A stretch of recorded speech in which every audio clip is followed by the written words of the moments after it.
waxaa laga deerinayaa xaaladda bini'aadanimo dad ku nool tuulooyin hoostaga degmada Mahadaay ee gobolka Shabeellaha Dhexe halkaas oo uu ka dilaacay xanuunka shuban biyoodka in ku dhow 50 ruux ayaa ilaa iyo in muddo 3 bilood ah uu geeriyootay cudurka shuban biyoodka deegaanada kala kulmis Shiile Bari Buur Fuule iyo Diinlaawe oo dhammaan ka wada tirsan gobolka Shabeellaha Dhexe deegaanadan waxaa si daran u saameeyay abaaraha ka jira guud ahaan dalka sidoo kale waxaa jira dad cudurka soo riday kuwaas oo la gaarsiiyay isbitaalka magaalada Jowhar ee caasimadda Hirshabeelle halkaas oo lagu baxnaaninayo xaaladooda caafimaad gudoomiyaha degmada Mahadaay Axmed Xuseen Afrax ayaa xaqiijiyay inay xaalado bini'aadanimo oo daran oo sababtay abaartu ay ka jiraan deegaanada hoostaga degmadaas isla markaana ku dhawaad dad gaaraya 50 qof ay cudurka shuban biyoodka iyo cuduro kale ugu geeriyoodeen deegaanada hoostaga degmada Mahadaay dhanka kale gudoomiyaha ayaa intaas ku daray in biyo yari ka jirta darteed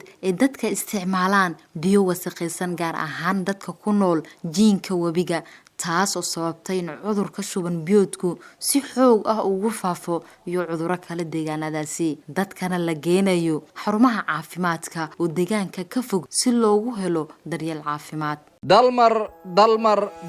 dalmar waa isbitaalka caafimaadka dadweynaha daaweyntooda aan ka daalin isbitaalka dalmar dad aqoonta daryeelka iyo danta hawsha yaqaan iyo doctorada ka shaqeeya dhaqaatiirta ma daahdo markasta waa ku diyaar cudurkii laga dayrsho degdeg bay u baxshaan isbitaalka dalmar indhihii daymadooda aragooda daciifo isbitaalka dalmar baa dawadooda iyo daryeelkooda yaqaan dalmar hospital waxaa kugu diyaara dhakhtarka wadnaha dhakhtarka keliyaha dhakhtarka caruurta dhakhtarka haweenka dhakhtarka indhaha dhakhtarka ilkaha iyo dhakhtarka qalliinka guud isbitaalka dalmar waxaa ka howlgala dhaqaatiir ajaanabi iyo Soomaali ah isbitaal weeye dadweyne oo bukaan oo dhan daweeyo dadkuna ay bogaadsheen marna waa dugsi guudo duruus buu bixiyaayo daa'irtu wax baraay doonayo la xiriir dadweynuhu ha mogaanina isbitaalka dalmar